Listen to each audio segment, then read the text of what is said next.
गायत्री मंत्र का अर्थ है हम उस प्राण स्वरूप, सुख स्वरूप, दुखनाशक, श्रेष्ठ तेजस्वी पापनाशक परमात्मा के देव स्वरूप तेज को अंतरात्मा में धारण करते हैं। वह परमात्मा हमारी बुद्धि को सन्मार्ग की ओर प्रेरित करे। आइए इस भावार्थ का ध्यान करते हुए गायत्री महामंत्र एक साथ। ओम भूर्भुवः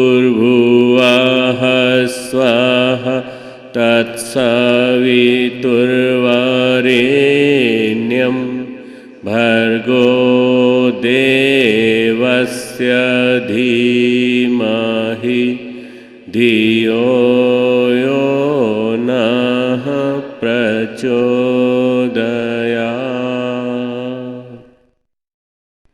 ॐ गुरुर्ब्रह्मा गुरुर्विष्णु गुरुरेव महेश्वरः गुरुरेव परब्रह्म तस्मै श्री गुरुवे नमः। अखण्डमण्डलाकारं व्याप्तं येन चराचरं तत्पदं दर्शितं येन तस्मै श्री गुरुवे नमः। मातृवत् लालयित्री च पितृवत् मार्गदर्शिका नमोस्तु गुरुसत्तायै श्रद्धा प्रज्ञायुता चया श्रद्धा प्रज्ञायुता चया। परम पूज्य गुरुदेव और परम वंदनीय माता जी की सूक्ष्म उपस्थिति में सभी हमारे देवतुल्य भाइयों, देवी स्वरूपा बहनों, शक्ति स्वरूपा माताओं, आज का जो समय है, जिस समय से हम लोग गुजर रहे हैं, ये बड़ा विषम समय है। ऐसे समय कभी कभी इतिहास में आते हैं जब मनुष्य को दोनों चीज़ें एक साथ देखने को मिलती हैं, प्रतिकूलताएं, अनुकूलताएं और दोनों का टकराव, असुरता और देवत्व और दोनों का संघर्ष। इस समय जो परिस्थितियां हैं वो इतनी विडंबनाओं से भरी हुई हैं कि कभी कभी लगता है कि मनुष्य बचेगा भी कि नहीं। मानवीय ईमान, मानवीय नैतिकता, सदाचार, मूल्य क्या केवल किताब की चीज़ रह जाएंगी? कभी कभी लगता है कि तथाकथित प्रगति जो हम लोगों ने की है विकास के नाम पर, वो हमें कहाँ ले जाके छोड़ेगी। कहीं किसी पे विश्वास था तो वो विश्वास भी टूटता दिखाई पड़ता है। चारों ओर अविश्वास का वातावरण। कोई आदमी अवसाद में जी रहा है तो कोई आवेश में जी रहा है। मनस्थिति बहुचित्ती दिखाई पड़ती है, पॉलीसाइकिक माइंड दिखाई पड़ता है चारों तरफ। कहीं भी निगाह डालते हैं, राजतंत्र पे निगाह डालते हैं, समाजतंत्र पे निगाह डालते हैं और भी अनेकानेक तंत्रों में निगाह डालते हैं तो निराशा हाथ लगती है। मन को ऐसा लगने लगता है कि किसकी ओर देखें। पुराने ज़माने में भारतीय संस्कृति की एक देन है कि हमारे देश में कभी भी ये सिलसिला समाप्त नहीं हुआ। प्रकाश स्तंभ के रूप में महामानव आते रहे, जाते रहे और महामानवों ने अपने समय में अपने माध्यम से जो एक सुरसरी प्रवाहित की, ज्ञान गंगा प्रवाहित की, उन्होंने बहुत बड़ा मार्गदर्शन दिया कि ऐसे चलना चाहिए, इन परिस्थितियों के अनुरूप ऐसे चलना चाहिए। तो ये महामानवों का श्रृंखला निरंतर चलती रही, 2000 साल के अंधकार युग में भी चलती रही। पर जब अंधकार युग का समापन आने को है, कलयुग की पराकाष्ठा है चरम सीमा पर, तब कहीं कहीं ऐसा लगने लगा है, कहीं ऐसा मन को लगने लगा है कि कहीं ऐसा तो नहीं कि भगवान वो भूल गए जो कहा था उन्होंने गीता में, यदा यदा ही धर्मस्य ग्लानिर्भवति भारत। मैं आऊँगा, निश्चित रूप से आऊँगा, और जब भी पाप बढ़ेगा, अधर्म बढ़ेगा, अनीति बढ़ेगी, दुराचार बढ़ेगा, सदाचार पे जब आघात होंगे तो मैं जरूर आऊँगा। फिर क्या हो गया, भगवान को क्यों नहीं प्रकट होते? बार बार मन को ऐसा लगता है। कुछ प्रतिशत लोग अपने घरों को भरने में लगे हुए, आखिर क्यों? मित्रों, सारी समस्याओं का एक ही कारण नजर आता है, दुर्बुद्धि। दुर्बुद्धि ही समस्त समस्याओं का एकमात्र कारण है। अगर कोई रावण से पूछे कि रावण, आप महापंडित हो, आपके पास इतना सोना था, आपके पास सोने की लंका थी, आप बलिष्ठ भी हो, आपके पास बल इतना है कि आप अपने बल के बलबूते ही इतने बड़े महासाम्राज्य के अधिपति कहलाए, आपने ऐसा क्यों किया कि आपने सीता का हरण किया? दुर्बुद्धि। एक ही कारण, दुर्बुद्धि। पैसा है, संपन्नता है, समर्थता है, सब कुछ है, परंतु यदि आपके पास बुद्धि सही नहीं है, सद्बुद्धि नहीं है, तो आप जो कुछ चाहें, जैसा भी चाहें, सब कुछ गंवा सकते हैं अपने पास अर्जित किया हुआ। मित्रों, हम जिस स्थिति में जी रहे हैं इसमें कई प्रकार की परिस्थितियां हैं। विदेश में देखें तो विदेश में चारों तरफ बाहुल्य दिखाई पड़ता है, वैश्य प्रधान समाज है, मल्टीनेशनल सोसाइटीज़ हैं। चारों तरफ देखें तो भूमंडलीकरण हो रहा है, कंप्यूटर आ गए, जेटेज आ गई और औद्योगिकरण बड़ी तेज़ी से हो रहा है। गांव बस्ती बनते जा रहे हैं, बस्तियां शहर बनती जा रही हैं, शहर महानगर बनते जा रहे हैं, महानगर महानगर बनते जा रहे हैं, विस्फोट होता चला जा रहा है। ऐसी परिस्थिति आ रही है कि भारत का एक एक नगर महानगर बन जाए आने वाले 5 वर्षों में, तो आश्चर्य की कोई बात नहीं है। ये कौन सा है? ये है वैश्यीकरण, भारत का वैश्यीकरण, बाजारीकरण कह दीजिए आप। तो फिर भारत का तो ब्राह्मणत्व कहाँ चला गया? भारत का ब्राह्मणत्व इसलिए समाप्त हुआ है मित्रों, और वो परम पूज्य गुरुदेव कहा करते थे कि कहीं कोई नस्ल होती थी, कहीं कोई पौधा होता था, कहीं कोई नर्सरी होती थी, जहाँ से कि पौध बनती थी ब्राह्मणत्व की, वो समाप्त हो गई। उस ब्राह्मणत्व की पौध को गायत्री परिवार ने जिंदा किया है। नहीं साहब, ब्राह्मण तो है, हमारे यहाँ तिवारी जी हैं, हमारे यहाँ चतुर्वेदी जी भी हैं, और हमारे यहाँ शर्मा जी भी हैं और पांडे जी भी हैं, बहुत सारे ब्राह्मण।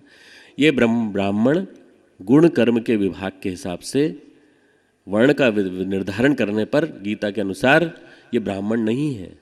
वो तिवारी जी आजकल जूते की दुकान चलाते हैं, और वो अग्रवाल जी आजकल ऐसा काम कर रहे हैं जिसमें कि उन्होंने गंगा की सफाई का काम रख रखा है अपने पास, और ढेर सारा उसमें भ्रष्टाचार कर रहे हैं। तो ये क्या हो गया? आपके गुण कर्म के हिसाब से आपके कर्म जिस प्रकार से था उस प्रकार से आपका वर्ण निर्धारित हो गया। चातुर्वर्ण्यम मया सृष्टम गुण कर्म विभागश, भगवान कृष्ण गीता में कहते हैं, मैंने चतुर्वर्णों का सृजन किया है, तो मैंने गुण कर्म के विभाग के आधार पर किया है। मैंने ये नहीं किया कि तुम ब्राह्मण वंश में पैदा हुए तो ब्राह्मण ही हो गए। रावण भी ब्राह्मण वंश में पैदा हुआ था, चांडाल जैसे कर्म थे। मित्रों, तुरंत का आकर्षण व्यक्ति को लालच की वजह से ऐसी स्थिति में ला के खड़ा कर चुका है कि अभी ऐसा लगता है कि इस समाज को अच्छी तरह से झटका देना पड़ेगा, झकझोरना पड़ेगा। और ये जो समाज आज जिन परिस्थितियों में उलझ गया है, ये समाज बिना ज़्यादा झकझोरे काबू में नहीं आएगा। नहीं तो ये अंधी दौड़ बढ़ती चली जाएगी, हवश बढ़ती चली जाएगी। आप कहेंगे साहब भूकंप आया था, उससे भी लोग नहीं हिले क्या? अरे वो भूकंप आ जाए, धरती कंप आ जाए, बड़े से बड़ी परिस्थितियाँ आ जाए, तो भी हमारे यहाँ के लोग बड़े बड़े जिस प्रकार से 2000 साल की एक अंधकार भरी स्थिति से गुजरे हैं कि जो सतयुग था कभी किसी ज़माने में, उसको आने में थोड़ा समय लग सकता है।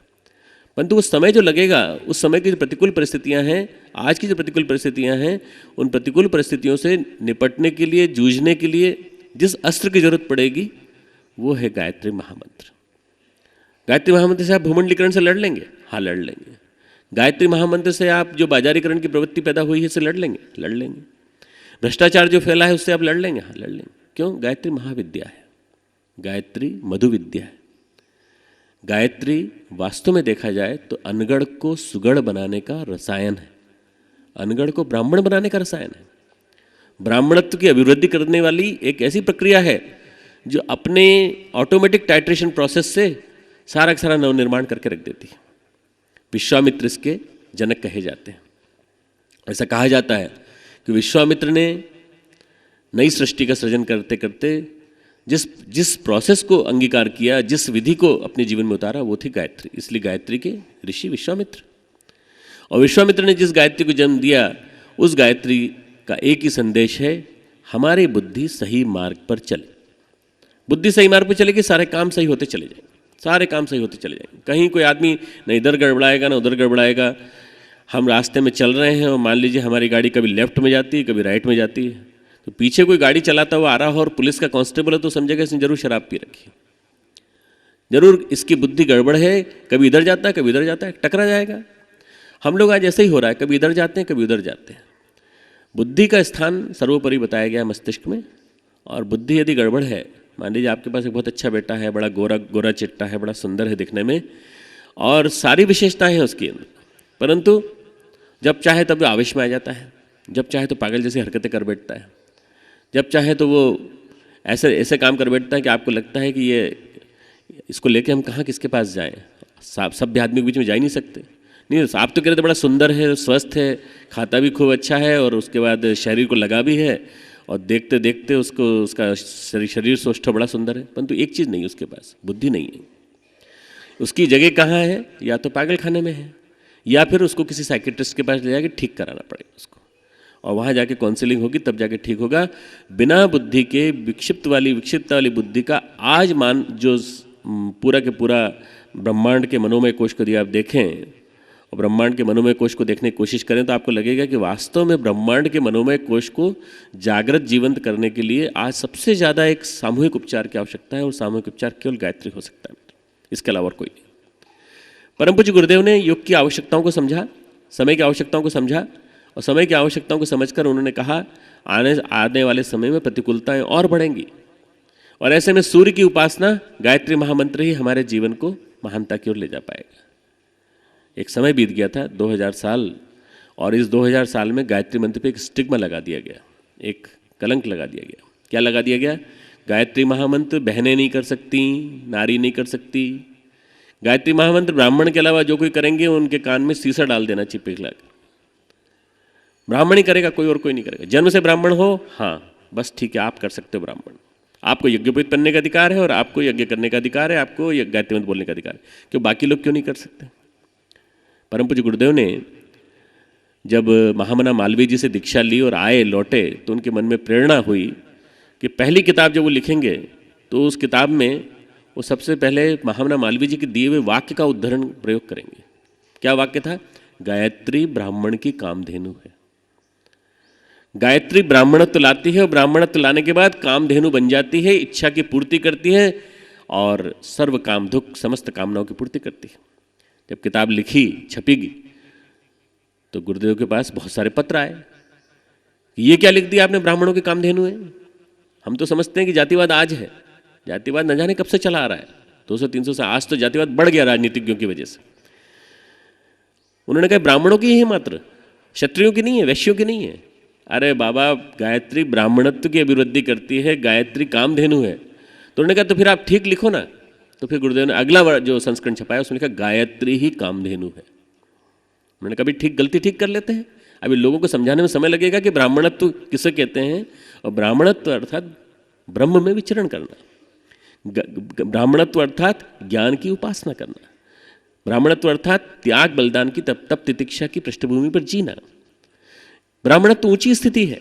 हमारे वैज्ञानिकों ने, ऋषियों ने इवोल्यूशन की प्रोसेस बनाई।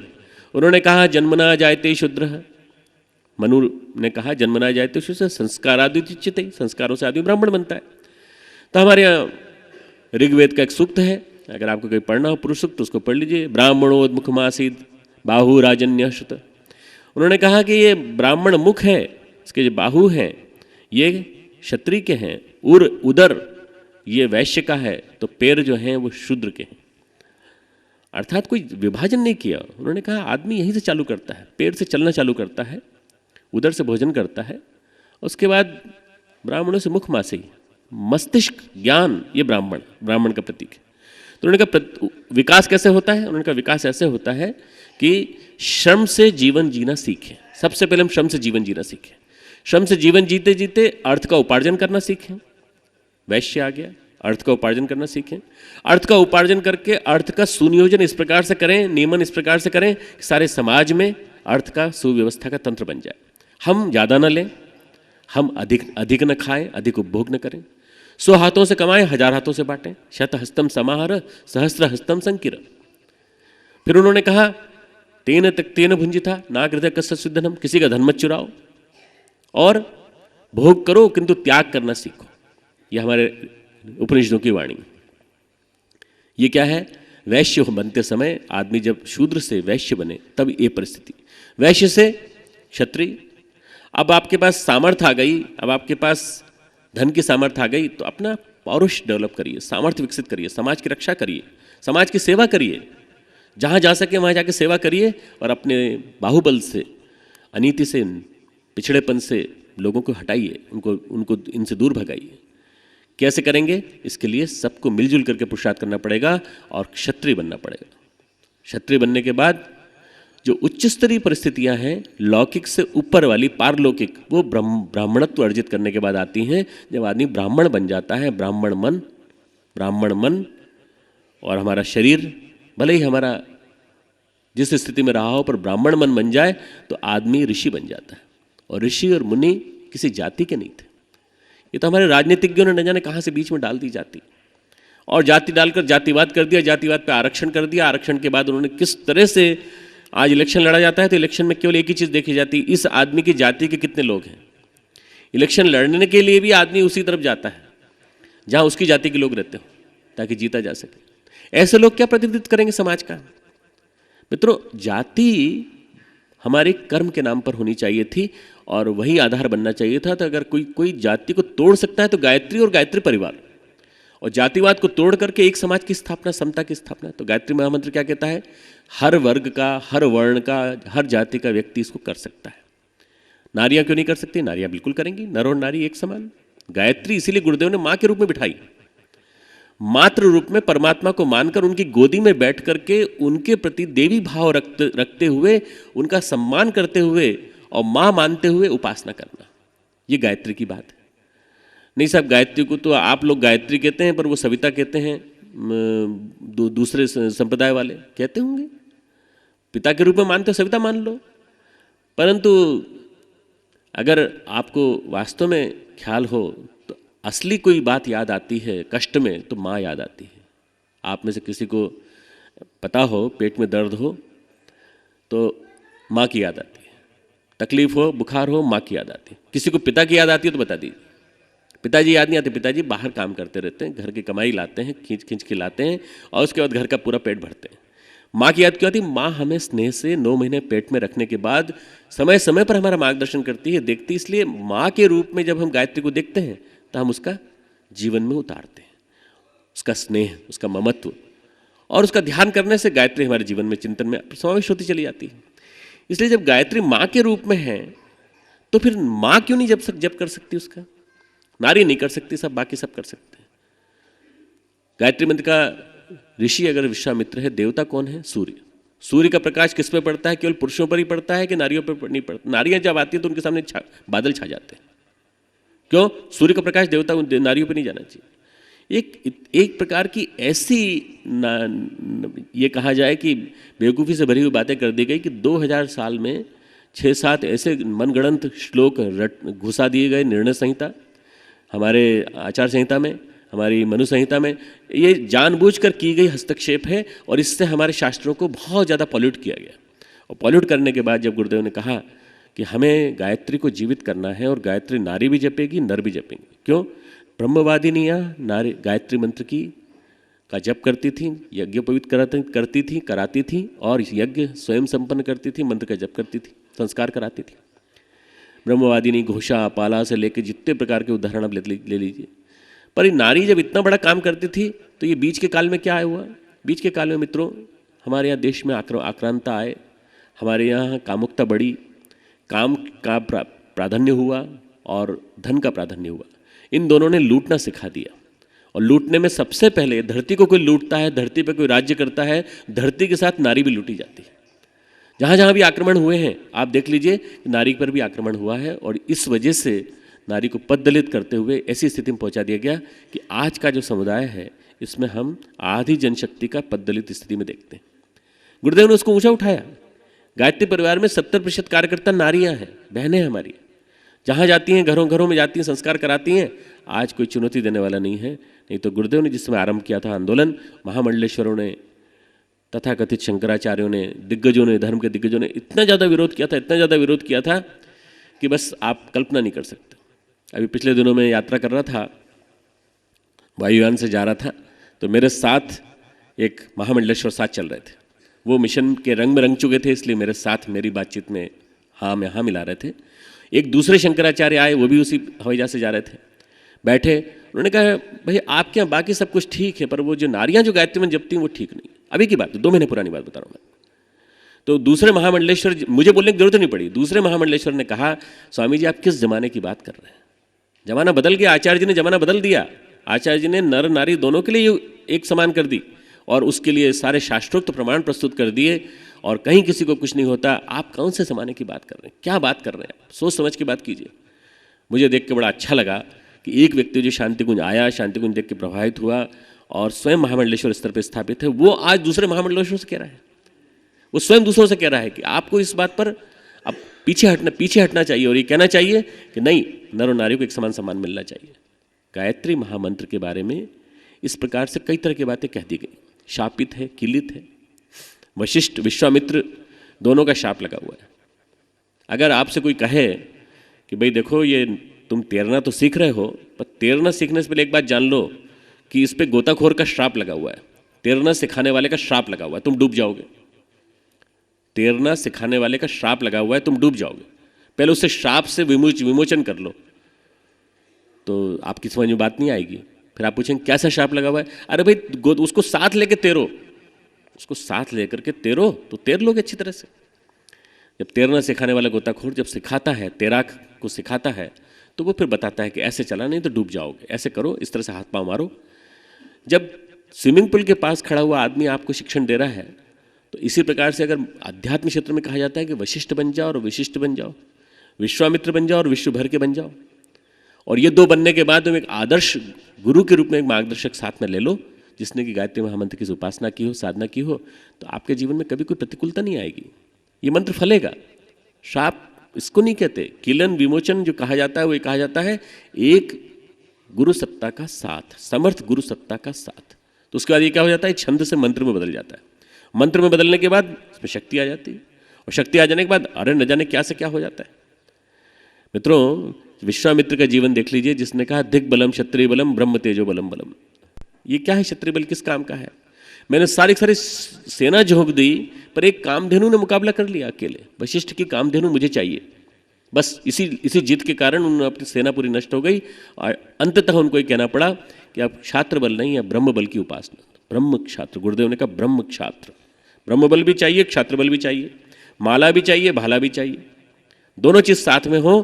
और ऐसी उपासना हमें गायत्री महामंत्र के माध्यम से दी गई, और ये कहा गया कि इससे नई सृष्टि का सृजन होगा। आज जो कुछ भी नजर आता है आपको, ये अंधेरे में उजाले की किरण के समान है। आज जो कुछ भी गायत्री परिवार के क्रियाकलाप नजर आते हैं आपको, ये निराशा के अंधियारे में आशा के केंद्र बिंदु है। और यदि कोई आने वाले युग में समाधान होगा तो इसी गायत्री महामंत्र के माध्यम से, जिस गायत्री मंत्र को हम रोज जपते हैं और जपने के साथ साथ अपनी भक्ति का समावेश करके अपने समर्पण में प्राण लाते हैं। इतना गायत्री मंत्र हमने जपा, पर हमारे जीवन में तो कोई परिवर्तन नहीं आया। मालूम नहीं क्या बात है। हो सकता है कि शापित हो, किलित हो सकता है कि गुरु सत्ता ने हमें सीधा मंत्र नहीं दिया, किसी और के थ्रू लिया था, इस वजह से लाभ नहीं मिलता। नहीं मित्रों, आप मंत्र की गिनती करते हैं, मंत्र जप नहीं करते। जप एक प्रकार से अग्नि चक्र को कहा गया है, मुख को अग्नि चक्र कहा गया है, और जप करने से अग्नि चक्र में पाचन होता है। मंत्र करने से, मंत्र जपने से, मंत्र के साथ जब भाव जुड़ता है तो मंत्र में प्राण आ जाते हैं। तो आप देखिए तो सही, आपके न्यूरॉन्स जाग जाते हैं, आपके 24 छिपे हुए केंद्र जाग जाते हैं, और अंदर से बाहर तक एक क्रांति करके रख देते हैं। पर हमारा मन लगता ही नहीं। बैठे हैं जप करने और मन लगा हुआ है कि वो फोन आने वाला था, आया नहीं अभी तक। खाना बन रहा था, वो खाने का क्या हुआ? सुगंध तो अच्छी आ रही, मालूम नहीं क्या बनाया आज। दुनिया भर की चीज़ों में हमारी जितनी इंद्रियां हैं सब उसी ओर लगी हुई हैं। कान किसी चीज़ को सुनने में लगे हैं। मैं एक हमारे संबंधी को जानता हूँ, बड़े बुजुर्ग थे हमारे, और मैं देखता था 3 घंटे पूजा करते हैं। कभी शिव जी को स्नान कराते हैं, कभी दूध चढ़ाते हैं, कभी क्या करते हैं।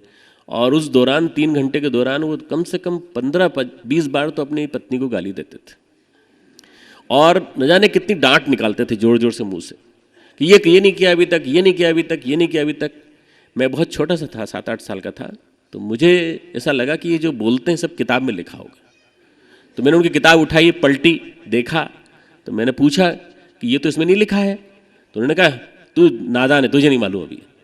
बाद में मैंने गुरुदेव से पूछा, गुरुदेव से 13 साल की उम्र में साक्षात्कार हुआ, तो गुरुदेव ने कहा बेटा वो सारे काम उसी समय करते होंगे, 3 घंटे भगवान को दिखाने की पूजा करते हैं।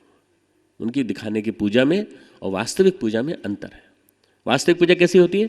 वास्तविक पूजा में मन लगाया जाता है, भाव विवल होकर जप किया जाता है। गायत्री मंत्र के अर्थ में भाव मन में अंदर तक लगाया जाता है, और जब लगा करके डूबते हैं तो ऐसा लगता है जैसे चारों तरफ प्रलय छा गई हो, चारों तरफ समुद्र हो, और निखिल समुद्र में आप अकेले तैर रहे हैं। डूबने की कोशिश, डूबते हैं तो तुरंत माँ का हाथ पकड़ के निकाल लेता है, क्योंकि गायत्री मंत्र तारक मंत्र है, रक्षा करता है, पापों को जलाता है, और रक्षा करके आपके प्राणों की रक्षा करके आपको फिर बचा लेता है। आप ध्यान करने की कोशिश तो करिए। कई प्रकार के ध्यान चित्र गुरुदेव ने दिए हैं महाविज्ञान में। एक किताब है हमारे छोटी सी, उपासना के 2 चरण, जप और ध्यान। आप पढ़िए तो सही। जप और ध्यान दोनों को मिला करके करें तो कैसे जिंदगी में प्राण आ जाता है। मित्रों, अधिकांश लोग मुझे मिलते हैं, भारत में भी, विदेश में भी, सब जगह, सब एक ही बात कहते हैं, मन नहीं लगता, मन नहीं लगता। मन नहीं लगेगा क्यों? आपने मन लगाने के लिए मन पे जबरदस्ती नियंत्रण कर रखा है। माला करने बैठे इस समय कुछ नहीं सोचेंगे, ठीक है, नहीं सोचेंगे। कम से कम किसी लड़की का ख्याल मन में नहीं लाएंगे, बस आपने सोच लिया। कोई गंदा ख्याल नहीं लाएंगे, कोई फिल्मी कलाकार का ध्यान मन में नहीं लाएंगे, बस आपने सोच लिया ना। अब आप सोचिए, देख लीजिए कि पूरे ध्यान में 5 माला तक आपको यही दिखाई पड़ेगा और कुछ नहीं दिखाई पड़ेगा। ये चित्त की वृत्ति है। इस चित्त की वृत्ति को आप कैसे कंट्रोल कर सकते हैं? अर्जुन कहता है भगवान कृष्ण से, चंचलम ही मनो कृष्ण, मेरा है भगवान कृष्ण, मेरा मन बड़ा चंचल है, बड़ा बलवत दृढ़म प्रमाथी है, इतना ज्यादा है कि जबरदस्ती खींच के कहीं और ले जाता है। अर्जुन कृष्ण से कह रहे हैं। कृष्ण कहते हैं हाँ हाँ बिल्कुल ठीक है महाबाहो, इसको तो निग्रह करना सीखना पड़ेगा। और निग्रह करने के लिए क्या करना पड़ेगा? ध्यान सीखना पड़ेगा। और ध्यान कैसे सीखें? किस स्वामी जी के पास जाएं? कौन स्वामी सिखाएंगे? मतलब ध्यान कोई स्वामी जी नहीं सिखा सकते आपको, क्योंकि स्वामी जी को खुद का ध्यान नहीं लगा है आज तक। लगा होता न जाने कहाँ से कहाँ पहुँच गए होते। वास्तव में जिस दिन ध्यान लग जाएगा उस दिन आपके जीवन में क्रांति आ जाएगी। जिस दिन ध्यान लग जाएगा उस दिन आपके व्यक्तित्व में एक विस्फोट हो जाएगा। जिस दिन ध्यान लग जाएगा उसका आपका माइंड इंटीग्रेटेड हो जाएगा।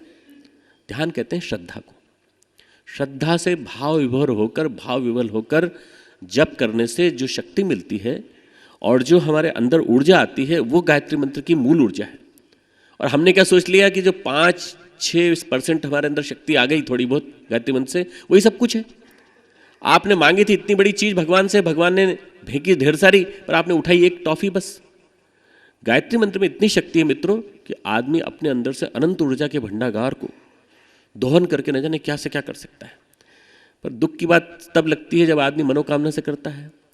चलो मनोकामना से करो, कोई दिक्कत नहीं है, गायत्री मंत्र तो जप रहे हो, परंतु उस मनोकामना की पूर्ति में बाधक क्या है? आपका चंचल चित्त, आपकी खुद की वासनाएं, आपका खुद का तमोगुण और रजोगुण।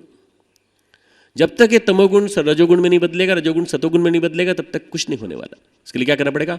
आत्मीयता विकसित करनी पड़ेगी। भगवान से, गुरु से और गायत्री माता से अपनी आत्मीयता विकसित करनी पड़ेगी, अपनी अनंत आत्मीयता। इतनी आत्मीयता कि हम उसके हैं, वो हमारी है। ये गायत्री माता नहीं बैठी, हमारी माँ बैठी है साक्षात। कोई भोग्या देवी नहीं बैठी, कोई स्वर्ग की अप्सरा नहीं बैठी, बल्कि हमारी माँ बैठी है साक्षात। और माँ के 16 वर्षीय माँ के कैसे गुण होते हैं, ये गुण देखने के बाद हमारे मन में, आंखों में कभी भी किसी प्रकार की नारी के प्रति कुभाव, कुदृष्टि डेवलप नहीं हो सकती, कभी विकसित नहीं हो सकती। जब हम ये मन लगाने की कोशिश करेंगे मित्रों, तो हमारा मन एकात्म हो जाएगा, एकाकार होता जाएगा, रस से सराबोर होता चला जाएगा। पर जब माला में मन लगा रहता है और माला ऊपर उठा के देखते हैं कितनी हो गई, फिर नीचे रख लेते हैं, फिर कितनी हो गई, फिर नीचे रख लेते हैं, तो उससे मन बड़ा गड़बड़ा जाता है। क्यों? आप कोई एहसान कर रहे हैं भगवान के ऊपर, कि भगवान को दिखा दिखा के कर रहे हैं कि देखिए साहब अभी इतना बचा है, सुमेरु अभी तक नहीं आया, न जाने क्या हो गया, 5 मिनट 10 मिनट हो गए, बीच में शायद नींद लग गई थी, क्या मालूम क्या हो गया था, परंतु मन नहीं लग रहा पूरा। मन क्यों नहीं लगता? मन न लगने का सबसे बड़ा कारण है हमारा तमोगुण। आप अच्छे विचारों की श्रृंखला को खींच खींच के बुलाइए, अच्छे विचारों की श्रृंखला में स्नान करने का स्वभाव बनाइए, आदत डालिए, और अच्छे विचारों में नहाने का निरंतर एक क्रम बनाइए। आप देखिए तो सही आपका मन कैसे नहीं लगता। आप मात्र माँ का ध्यान करिए। अगर आप गुरुदेव से मिले हैं तो आप गुरुदेव को ध्यान कीजिए मात्र। सूर्य के गुणों का ध्यान कीजिए। सूर्य क्या है? पाप नाशक है। पाप कौन से? जो प्रारब्ध संचित क्रियमाण चले आ रहे हैं सबको जला देता है, या तो जला देता है, गला देता है। कैसे गला देता है? जो घटना बहुत बड़ी घटती है आपकी पाप के परिणाम स्वरूप, वो छोटे से में निकल जाती है। इतनी बड़ी कृपा गायत्री मंत्र की होती है। न जाने कितने लोगों का अनुभव है इसका, कि बड़े बड़े घटनाक्रम आए सामने और हंसते हंसते निकल गए, छोटे से में घटना निकल गई। चाकू से हाथ कट गया, उंगली कट गया, पता भी नहीं चला अपने को, चलो ठीक है छोटी सी घटना थी, पर आपको नहीं मालूम। गहना कर्मणो गति कहने वाले श्री कृष्ण को मालूम है कि कर्म की गति कितनी गहन थी, कि ये कर्म वहां जाके पकने वाला था और ये एक्सीडेंट में निकलने वाला था, शायद जान चली जाती, पर गायत्री मंत्र जपता था ये, इसलिए इसकी छोटे से में निकल गई। आफत हमारी छोटे से में कट जाती है। मित्रों, जब इस भाव से हम भजन करते हैं तो हमारे मन में कभी किसी प्रकार की विकार नहीं आते। आज का समाज कुछ ऐसा है, टेलीविज़न देख लीजिए, पत्रिकाएं देख लीजिए, न्यूज़पेपर देख लीजिए, हर जगह बाजारवाद है। उपभोक्तावाद है, तो आपको वही चीज़ दिखाई पड़ती है। अब कैसे बचना उससे? उसी के अंदर देवी का दर्शन करना चालू करिए, उसी के अंदर मात्र सत्ता का दर्शन करना चालू करिए, और देखते सही आपका मन कामुकता की ओर कैसे भागता है। जबरदस्ती पकड़ के लाइए, जबरदस्ती पकड़ के लाइए। इसीलिए गायत्री मंत्र के 3 शब्द पे मैं बराबर ध्यान देने की बात कहता हूँ। गायत्री मंत्र में 3 शब्द इतने महत्वपूर्ण हैं जिनको आपको बराबर ध्यान रखना पड़ेगा। एक है भर्ग, दूसरा है धीमहि, तीसरा है प्रचोदयात्। ये 3 समझ लिए तो आपने गायत्री मंत्र का प्राण समझ लिया। भर्ग यानी क्या? भर्ग यानी पापनाशक, भर्ग यानी भूनना। कैसे? मक्के को भून करके जैसे आप पॉपकॉर्न बना लेते हैं, इसको कहते हैं भर्ग। तो क्या करता है गायत्री मंत्र? गायत्री मंत्र आपके पापों को भून करके रख देता है, आपके कष्टों को, आपकी परेशानियों को भून करके, और वो ऊपर उठा देता है, इतना बढ़िया कर देता है कि आपने कोई गलत काम किए भी हों पहले तो वो सब ठीक हो जाते हैं, बदल जाता है, रूप बदल जाता है उनका। छोटे से, जैसे जिसका मैं उदाहरण दे रहा था, छोटे से रूप में निकल जाता है। दूसरा है धीमहि, धीमहि यानी धारण करते हैं। धारण करते हैं क्या? ये आपने कुर्ता धारण किया है, कुर्ते के ऊपर दुपट्टा धारण कर लिया। अरे नहीं भाई, ये तो पहनना होता है। धारण करना यानी बहुत बड़ी चीज। हम गुणों को धारण करते हैं, भगवान के गुणों को। भगवान के गुण हमारे जीवन में आ जाए। कौन कौन से? भगवान क्या है? भू, भुवः, स्वः, सुख स्वरूप, दुखनाशक, प्राण स्वरूप। फिर क्या है? श्रेष्ठ, तेजस्वी, पापनाशक। फिर क्या है? देव स्वरूप। और उनकी किस चीज को धारण करते हैं? उनके तेज को धारण करते हैं। आदि भौतिक नहीं, आदि दैविक नहीं, आध्यात्मिक तेज सूर्य का हमारे अंदर आए, ताकि हमारे अंदर से बाहर तक प्रकाश की किरणें, सूर्य का तेज अंदर से बाहर तक हमें निला के रख दे। धीमहि शब्द का अर्थ होता है इनकलकेट, इम्बाइब, इंग्लिश में कहा जाए तो। हिंदी में उतार लेना, जीवन में उतार लेना। स्वे स्वे आचरण शिक्षेत, भगवान के गुणों को अपने जीवन में उतार लेना आध्यात्मिकता कहलाता है, स्पिरिचुअलिटी कहलाता है। और यह आध्यात्मिकता जब तक जीवन में नहीं आएगी, आपका सारा मंत्र जपना बेकार है, आपका पीला कपड़ा पहनना बेकार है, आपका त्रिपुंड धारण करना बेकार है, और आपका सारी सादगी बेकार है। भगवान के गुणों को धारण करने से भगवान जैसे बन जाते हैं। हम भगवान के ही हो जाएं, भगवान जैसे हो जाएं, ये हमारी इच्छा होनी चाहिए। धीमहि शब्द बड़ा महत्वपूर्ण है मित्रों। छोटा सा उदाहरण से समझाता हूँ। ब्लॉटिंग पेपर होता है, शाई सोखता, उसको सोख लेता है। ब्लॉटिंग पेपर को पानी में डालोगे, पानी को सोख लेगा, दूध में डालोगे, दूध को सोख लेगा। ब्लॉटिंग पेपर की तरह से आप भी बन जाइए। आप भगवान के गुणों को अपने अंदर सोख लीजिए। धारण करने का मतलब क्या हुआ? सोख लेना। भगवान के गुणों को अपने अंदर सोख लेना, ये बहुत जबरदस्त शब्द है, भर्ग और धीमहि। तीसरा शब्द है प्रचोदयात्। अब जिस धातु से बना है उस धातु का अर्थ है जबरदस्ती बदल देना, जबरदस्ती बदल देना, प्रचोदयात्। और प्रचोदयात् का जब पूरा अर्थ करते हैं क्या होते हैं? हे भगवान, हमारी बुद्धि को अगर गलत मार्ग पर जा रही हो तो वहां से उठा करके सही मार्ग पर लाके पटक देना। प्रचोदयात् का ये शब्द का अर्थ, कितना जबरदस्त अर्थ है, आप देखिए। और जब आप उसको कई बार बोलेंगे तो क्या होगा? आपके मन मानस मस्तिष्क में उसकी रेखाएं बन जाएंगी, आपके न्यूरॉन्स उसके हिसाब से चमत्कृत हो जाएंगे, न्यूरॉन्स उस हिसाब से जागृत हो जाएंगे। इसीलिए प्रचोदयात् शब्द का इतना महत्वपूर्ण अर्थ बताया गया है। ओम भूर्भुवः स्वः तत्सवितुर्वरेण्यं भर्गो देवस्य धीमहि धियो यो नः प्रचोदयात्। धियः, बुद्धि को जो हमारी जबरदस्ती गलत मार्ग से सही मार्ग पर लाके पटक दे। हो सकता है कि सहज क्रम में हमसे गलत मार्ग पर जाने की प्रवृत्ति पैदा हो गई हो सकता है हम कहीं गलत मार्ग पर चल पड़े हों, पर हमको जबरदस्ती सही मार्ग पर जो लाया है वो कौन है? गायत्री महामंत्र। मित्रों, इसीलिए गायत्री मंत्र की महत्ता इतनी बताई गई है और बार बार कहा जाता है, बार बार इसकी महिमा का गान किया जाता है कि गय यानी प्राण, त्र यानी त्राण। जो प्राणों की रक्षा करे वो गायत्री। गायन्ते त्रायते इति गायत्री, गयान त्रायते इति गायत्री। जो प्राणों की रक्षा करे वो गायत्री। जो प्राणों की रक्षा करे वो गायत्री। तो प्राण स्वरूप इस गायत्री के अभाव की वजह से ही आज आत्मबलहीन लोग दिखाई पड़ते हैं। आत्मबल नहीं है, मनोबल नहीं है, इसलिए भ्रष्टाचार में लिप्त हो जाते हैं। आत्मविश्वास नहीं है, मनोबल नहीं है, इसलिए क्या हो जाता है कि वो असुरक्षित दिखाई पड़ते हैं। सबसे बड़ी चीज आत्मबल और आत्म प्राण, जब आदमी के अंदर मनोबल आ जाता है, या सबसे बड़ी चीज जो प्राण तत्व आ जाता है, तो क्या होता है? वो सुरक्षित हो जाता है चारों तरफ से। न वो एग्रेजन में जीता है, न वो डिप्रेशन में जीता है, न वो अवसाद में जीता है, न उत्तेजना में जीता है। किस में जीता है? सुरक्षा में। किसकी? भगवान की। भगवान की सुरक्षा। भगवान हमें चारों तरफ से घेरे हुए हैं, उसके प्रकाश के आलोक में हम लोग बैठे हैं, और वही हमारी रक्षा करता है, वही हमें आगे लेकर चल रहा है। हमें किसी प्रकार का भय करने की जरूरत नहीं है। अपना पुरुषार्थ पूरा करते चले, कर्मयोग में कोई कमी ना रखें। भगवान का जो प्रेरणा का स्रोत है वो बराबर हमें मिलता रहेगा, हमें कोई कमी नहीं रहेगी। जहाँ कहीं भी मार्गदर्शन की जरूरत पड़ेगी, भगवान हमें मार्गदर्शन देंगे। भगवान है कहाँ? भगवान है, निराकार रूप में बैठा है ऊपर, हमारे साथ चल रहा है। गुरुदेव कहते थे हम भगवान हमारी प्रतिध्वनि है, इको। आप कहीं किसी पहाड़ी पे खड़े हो जाएं और जोर से बोलें आप कैसे हैं, उधर जवाब आता है आप कैसे हैं। कोई ऐसा लगता है कोई दूसरे आदमी जवाब दे रहा है, थोड़ी देर बाद आती है आवाज़, वो जितनी बड़ी गहरी वादी होगी उतनी देर से जवाब आएगा। और अगर आप कहें कि आप बहुत अच्छे आदमी हैं तो सामने से आता है बहुत अच्छे आदमी हैं। और आपने कहा आपसे बुरा कोई नहीं, उधर से आता है आपसे बुरा भी कोई नहीं। भगवान का ये स्वरूप है, आप जैसे हैं यादृशी भावना यस्य, जिसकी जैसी भावना होती है तैसी वैसी ही उसकी सिद्धि हो जाती है। मनुष्य की जैसी भावना होगी वैसी उसको सिद्धि मिलेगी। भगवान कैसा है, भगवान जैसा आप चाहते हैं वैसा बन जाएगा। आप अगर चाहते हैं कि भगवान आपका संरक्षक बने तो भगवान इको है, प्रतिध्वनि है। भगवान पायलट है, भगवान बॉडीगार्ड है, भगवान आपका सिक्योरिटी करने वाला है। भगवान आपके चारों तरफ बैठा हुआ आपकी सुरक्षा कर रहा है और गायत्री का देवता सविता आपके साथ है। पर मन लगाने की कला आपको सीखनी पड़ेगी। मन लगाना आपको आना चाहिए। और मन लगाने की कला सीखना ध्यान, जप और ध्यान उपासना के दो अनिवार्य चरण। यदि आपने ये दोनों नहीं सीखे तो अनुष्ठान आप 9 दिन तक करोगे, 9 दिन बाद आप चले जाओगे। जाने के बाद आप वहाँ के वातावरण में प्रवेश करोगे जो कि पूरी तरह से ऐसा भरा हुआ वातावरण है जहाँ पे नेगेटिव प्रभाव बहुत ज़्यादा है। अंततः आपको लगेगा कहाँ फंस गए, कहाँ परेशान हो गए। वहाँ थोड़ा बहुत मन लगने लगा था। मन लगने की कला यहीं सीख लो तो आप जहाँ जाओगे, नरक में जाओगे, वहाँ भी आपको मन लग जाएगा। संत इमर्सन ने कहा था मुझे आप नरक में भेज दो तो मैं अपने लिए स्वर्ग बना लूँगा। क्यों? मेरा मन मजबूत है। मनस्थिति ही परिस्थितियों की जन्मदात्री है। गायत्री मंत्र एक बहुत महत्वपूर्ण बात कहता है, मनस्थिति ही परिस्थितियों की जन्मदात्री है। इस अध्यात्म के मूल मर्म को मान के चलो और अपने जीवन में इसको उतारो। मन की लगने की बात आई मित्रों, चूंकि बहुत महत्वपूर्ण है आप लोगों के रोजमर्रा के जीवन की बात, इसलिए बता रहा हूँ। एक छोटी सी घटना कथा के माध्यम से सुनाना चाहता हूँ।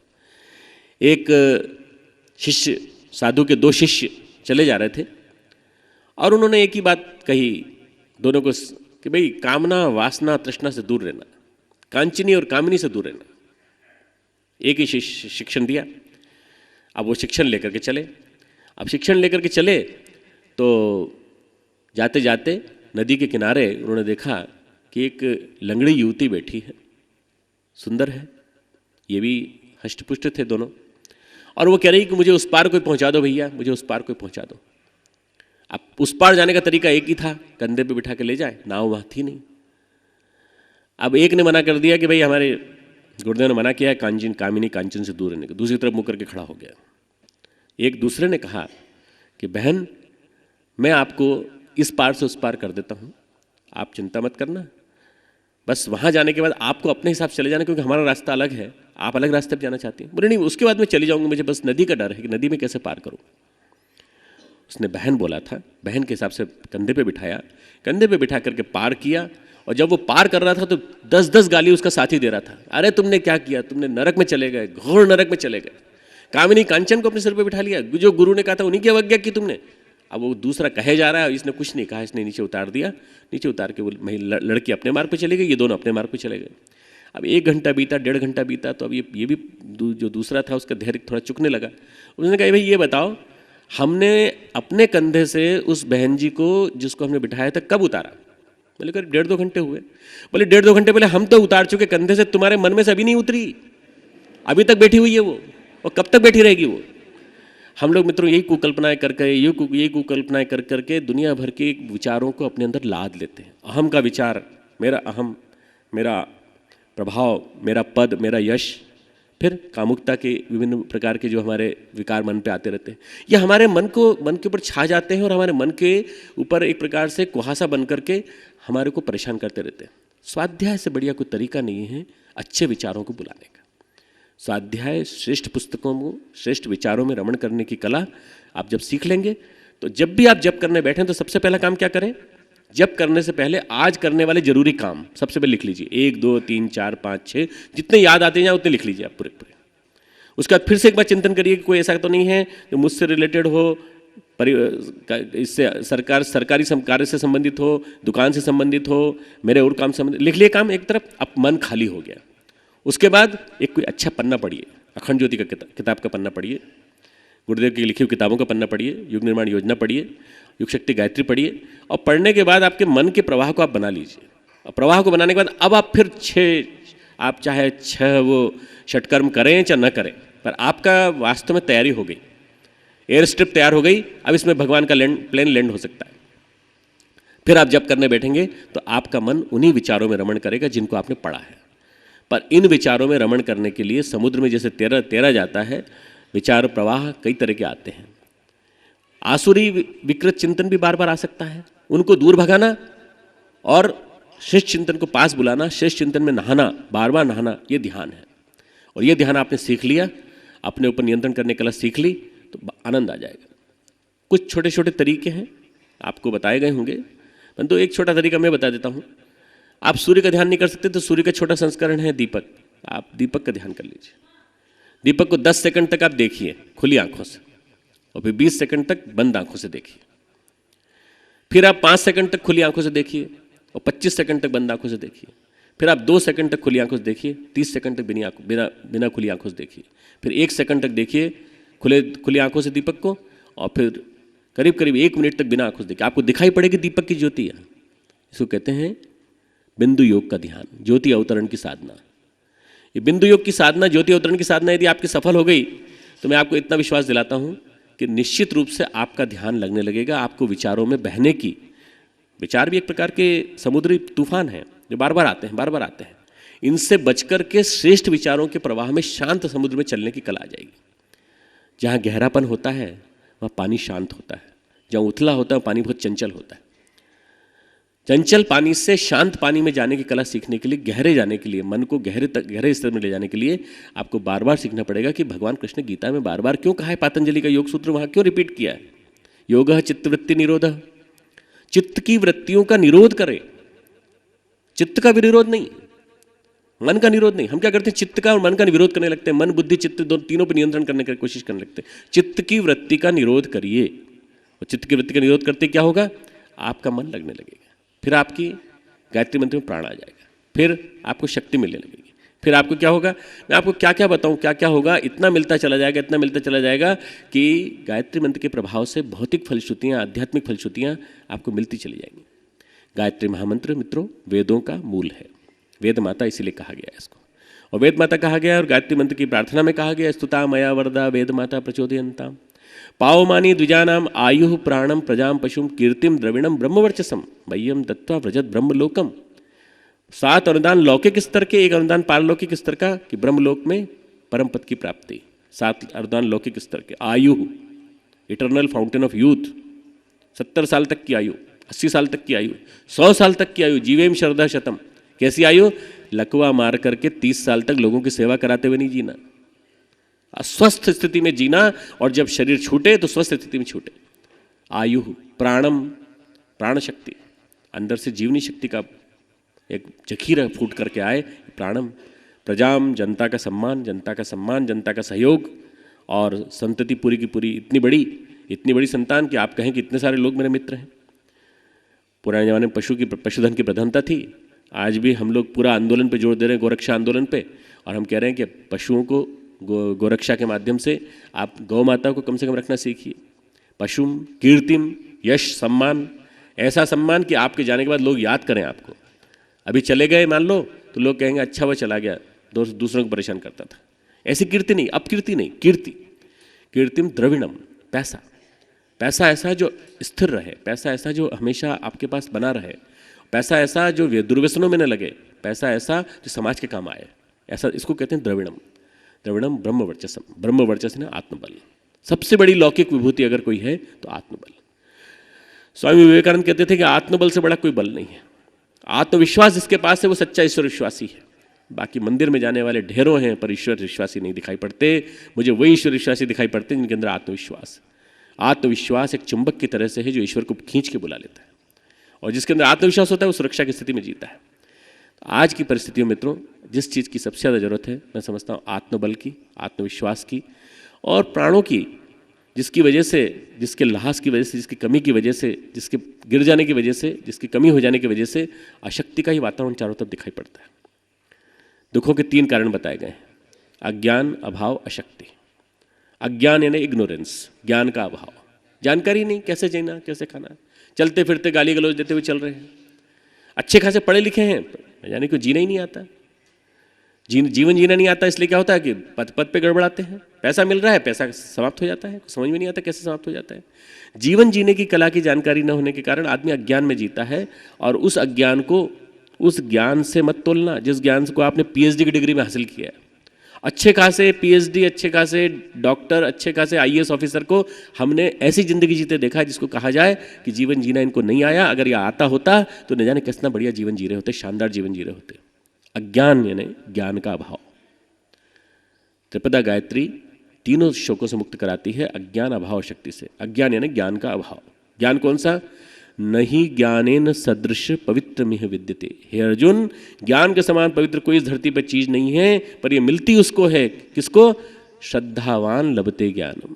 श्रद्धावान को ही ज्ञान मिलता है। उसी मंत्र, उसी अध्याय के अगले श्लोक में बोलते हैं श्रद्धावान लभते ज्ञानम। आगे भी कहा है संयम रखने वाले जितेंद्रिय व्यक्ति को मिलता है। परंतु सबसे बड़ी चीज है श्रद्धा। श्रद्धा के बिना, श्रद्धा का खेल है अध्यात्म, और श्रद्धा के बिना सब कुछ समाप्त हो जाता है। श्रद्धा जिसके पास है वो ज्ञान रखता है। और आज जो अनास्थावान व्यक्ति आपको दिखाई पड़ रहे हैं ढेर सारे समाज में, भले ही पढ़े लिखे दिखाई पड़ते हो, पर वो उनकी वजह से कोई भला नहीं हो रहा। आईएएस ऑफिसर पढ़ा लिखा, चारा घोटाले में ऐसा फंसा, देखते देखते सारे के सारे पूरा का पूरा विभाग ही भ्रष्टाचार में डूबा हुआ। और आप देखिए कि इस आईएएस की तुलना में तो वो अनपढ़ किसान अच्छा है, जिसने थोड़ा सा पढ़ लिया, दस्तखत करना सीख लिया है, पर खेती करके वो किसानी करता है। और इस एक आईएएस ऑफिसर ने अपने ही विभाग में ऐसी सेंध मारी है कि सुरक्षा के जितने भी डॉक्यूमेंट्स हैं वो सारे के सारे वहाँ पहुँचा देता है अपने दुश्मन के पास। देश का भक्षक है कि रक्षक है? ऐसा लगता है कि ज्ञान नहीं बल्कि ब्रह्म राक्षस बनाने वाला शिक्षा का असुर है। और इस शिक्षा से बचाने के लिए विद्या की जरूरत है। वो विद्या कौन सी है? महाविद्या। इसलिए अज्ञान से बचाने के लिए महाविद्या सरस्वती रीम। अभाव से बचाने के लिए, अभाव क्या है? पैसे नहीं है, धन नहीं है, कुछ भी नहीं है। बिना धन के अभाव कैसे काम करेंगे? अरे आपके पास पुरुषार्थ तो है, दोनों हाथ हैं, दोनों पैर हैं, काम तो करिए। नहीं साहब, बिना इसके नहीं काम चलेगा, थोड़ा सा कहीं मिल जाए, कोई बैंक से कर्जा मिल जाए, आप जगह जगह से कर्जा लेते रहिए। मैं ढेरों परिवारों को जानता हूँ मित्रों, कई घरों में मुझे जाने का मौका मिलता है, ढेरों परिवार जानता हूँ कर्जे पे जी रहे हैं, कर्जे पे। विदेश में तो 100% व्यक्ति कर्जे पे जी रहे हैं, और भारत में ऐसे बड़े संपन्न दिखाई देने वाले व्यक्ति केवल कर्जे पे जी रहे हैं। इस बैंक से कर्जा लिया, उसका चुकाया, उससे कर्जा लिया, उसको चुकाया, और इसी में जो 1.5-2 लाख रुपए आ जाते हैं उसे काम चला लेते हैं। पर अभावग्रस्त है, अभावग्रस्त। ऐसी जिंदगी जीते हैं जैसे विक्षिप्त, अर्ध विक्षिप्त भूत प्रेतों जैसी जिंदगी। मैंने यहीं पर शांति कुंज में ही देखा है कि ढेर सारे ऑफिसर आते हैं जो कहते हैं 30,000 40,000 तनख्वाह मिलती है पर खर्च नहीं चलता। आप कल्पना कीजिए, 40,000 रुपये तनख्वाह मिलती है पर खर्च नहीं चलता। खर्चे इतने बढ़ा रखे हैं कि सारा का सारा दारिद्र्य इन्हीं के ऊपर आ गया है।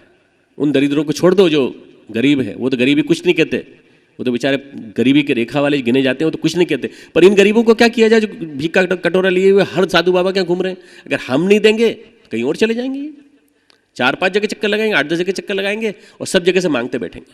मित्रों, ये जो दरिद्रता है ये कृत्रिम दरिद्रता है, और ये अभाव हमने पैदा किया क्योंकि हमने खर्च बढ़ा लिया। इस अभाव से कौन मुक्ति दिलाएगी? श्रीम ह्रीम श्रीम क्लीम मेधा प्रभा। आप गाते हैं रोज उसको। गायत्री के 3 स्वरूप हैं। सरस्वती बचाती है अज्ञान से, श्रीम लक्ष्मी बचाती है आपको अभाव से, आपको ऐसी कला दे देती है कि दुर्व्यसनों में नहीं जाता, दुर्गुणों में नहीं जाता, फिर आपको बचाने की कला आ जाती है, और बचा करके कैसे भगवान काम में खर्च करेंगे आ जाता है। तीसरा है क्लीम। क्लीम यानी महाकाली। महाकाली वो जो आपको अशक्ति से दूर हटाए। अभी जिस नवरात्रि में आप आए हैं, किसकी शक्ति की उपासना है? काली की उपासना है, गायत्री की उपासना। गायत्री की काली स्वरूप उपासना है। गायत्री के 9 स्वरूप है, उन 9 स्वरूप में उपासना की जा रही है। परंतु 9 स्वरूपों में उपासना करने के साथ साथ जो त्रिपदा गायत्री के 3 है, ये मूल है। ह्रीम श्रीम क्लीम, सतोगुण रजोगुण तमोगुण, सरस्वती लक्ष्मी काली। और तीनों के मुक्त हो जाने के बाद क्या मिलेगा आपको? आपको मिलेगी तृप्ति तुष्टि शांति, अमृत पारस कल्प वृक्ष। जाने क्या क्या अनुदान मिलते चले जाएंगे मित्रों। छोटे से समय में बहुत सारी बातें कह पाना संभव नहीं है, पर गायत्री मंत्र वास्तव में सबसे सारगर्भित धर्मशास्त्र का एक छोटा सा ऐसा नमूना है कि यदि इसको जीवन में उतार लिया जाए तो ये जीवन को निहाल कर देता है, आदमी के जीवन में क्रांति ला देता है, उसके जीवन के न जाने कितने कितने आयाम को खोल कर देता है। परम पूज्य गुरुदेव ने 24 लक्ष के 24 महापुरुष चरण किए, और 24 महापुरुष चरणों के बाद उन्होंने पूरा गायत्री परिवार खड़ा किया विश्वामित्र की तरह से। और आज जो कुछ भी आपको दिखाई पड़ते हैं, इतने सारे लोग दिखाई पड़ते हैं, करोड़ों व्यक्ति दिखाई पड़ते हैं जो हर कार्य में लगे हुए हैं। आपदा कहीं आई तो प्रबंधन में लग गए, वहाँ के धरती कंप हुआ गुजरात में, वहाँ जाके लग गए, उड़ीसा में तूफान आया वहाँ लग गए। सारे देश में विदेश में जिसकी बात होती है वो किसकी वजह से होती है? उस गायत्री के तप की वजह से जो परम पूज्य गुरुदेव ने किया और जो आपसे कराया। ओम भूर्भुवस्सु आपको सिखाता है आस्तिकता, तत्सवितुर्वरेण्यम भर्गो देवस्य धीमहि, दोनों चरणों को मिला दी, ये आध्यात्मिकता सिखाते हैं। और धियो न प्रचोदयात् आपको सिखाते हैं धार्मिकता, कर्तव्यपरायणता। और यदि ये तीनों जीवन में आ जाए तो आस्तिकता आ जाने से भक्ति योग श्रद्धा, आध्यात्मिकता आ जाने से ज्ञान योग प्रज्ञा, और धार्मिकता आ जाने से निष्ठा कर्म योग। ये तीनों योगों की त्रिवेणी गायत्री मंत्र है। और इसके आ जाने के बाद आपके मन में समाज सेवा की ललक जगने लगेगी। आप सोचेंगे समाज के लिए हमें कुछ करना चाहिए। क्यों? अब इस ज्ञान को अपने तक रखकर, अपने भक्ति वात्सल्य को अपने तक सीमित रखकर नहीं, बल्कि अब इसको सारे समाज तक बिखेर देना चाहिए। तो आप करिए, कार्यक्रम करिए, पर्यावरण संरक्षण का कार्यक्रम करिए, नारी जागृति के आंदोलन में रुचि लीजिए। आप हमारे विभिन्न प्रकार की शिक्षा, स्वास्थ्य, स्वावलंबन के सब प्रोजेक्ट्स में भाग लीजिए। आप देखेंगे आपको आनंद आ जाएगा। भज सेवायाम से भक्ति शब्द बना है। भक्ति शब्द जो है भज सेवायाम, सेवा शब्द से बना है। और जब तक आप सेवा नहीं करेंगे, जब तक आप समाज का ड्यू नहीं चुकाएंगे, परमार्थ में नहीं करेंगे, तब तक आप स्वार्थ कैसे अपना पूरा कर पाएंगे? परमार्थ में ही सच्चा स्वार्थ है। इस भाव से ध्यान रखते हुए श्रद्धा प्रज्ञा निष्ठा की त्रिवेणी गायत्री महामंत्र। मित्रों, हमने परम पूज्य गुरुदेव के मार्गदर्शन में गायत्री मंत्र को जपा और उसके परिणाम पाए। हम एक साधारण से डॉक्टर थे, चिकित्सक थे। आज गुरुदेव की प्रेरणा से और उस ज्ञान से जो उन्होंने दिया, जो निरंतर वो देते रहते हैं, उस उपासना के बदले में, जो उपासना करते हैं उस प्रार्थना के बदले में नहीं, बल्कि वो अनुदान जो गायत्री महामंत्र की साधना से मिलता है, उस ज्ञान को उन्होंने दिया जो अखंड ज्योति ज्ञान के रूप में आपके सामने आता है। सारी प्रेरणा, सारे ज्ञान उन्हीं का है। एक माध्यम बनने का मौका मिला। आप सब सारे अनुदानों को पा सकते हैं, लौकिक आध्यात्मिक हर दृष्टि से अनुदान पा सकते हैं यदि गायत्री महामंत्र की साधना को, गायत्री महाशक्ति के मर्म को, आप तत्व ज्ञान को अंदर तक समझ कर जाएंगे और यहाँ से जाने के बाद उसको जीवन में उतारेंगे, हर श्वास में उतारेंगे, तो आप देखेंगे कि आप बदले हुए हैं। आपका आध्यात्मिक कायाकल्प हो गया, भावकल्प हो गया। और भावकल्प न हुआ तो फिर आपका यहाँ आना, 9 दिन तक जप करना, 9 दिन की तनख्वाह भी गई, 9 दिन तक काम करते, प्रतिदिन का अगर 100 रुपये का आपका दिन है तो 900 रुपये का नुकसान भी हुआ, आने जाने का किराया भी लगा, ये सब चीज़ आपकी बच जाती। परंतु यदि केवल जीभ की एक्सरसाइज की है, लिप एक्सरसाइज कहते थे स्वामी विवेकानंद, यदि केवल जीभ की एक्सरसाइज की है, लप लप लप लप, तो गायत्री मंत्र वहीं तक सीमित रह गया। थोड़ा बहुत शरीर को लगा होगा तो 5-6%। यदि 100% आउटपुट लेनी है गायत्री मंत्र की, तो भाव विवल होकर जप करना सीखिए। सविता देवता के तेज में स्नान करने की कला सीखिए। आप कोशिश करिए कि आपका मन लगे, और मन लग गया तो आप देखिए कि एकाकार होने के बाद आपको जो आनंद की अनुभूति होगी वो अंदर से बाहर तक आपको भक्ति की व्याख्या सिखा देगी। नारद मुनि ने भक्ति सूत्र में लिखा है, अथातो भक्तिम व्याख्यास्यामः। अब हम अंत में आकर भक्ति की व्याख्या करते हैं। अथातो ब्रह्म जिज्ञासा आपने सुना होगा, अथातो भक्तिम व्याख्यास्यामः। अब हम भक्ति की व्याख्या करते हैं। ये क्या होती है? सा त्वष्टिन परम प्रेम स्वरूपा। परम प्रेम, आत्मा के प्रति परम प्रेम, परमात्मा सत्ता के प्रति परम प्रेम। और वो परम प्रेम जिस दिन आ जाएगा, आपको चारों तरफ भगवान ही भगवान दिखाई पड़ेगा और कोई नहीं दिखाई पड़ेगा आपको। इस चर्चा के बाद आज की बात समाप्त। ओम शांति।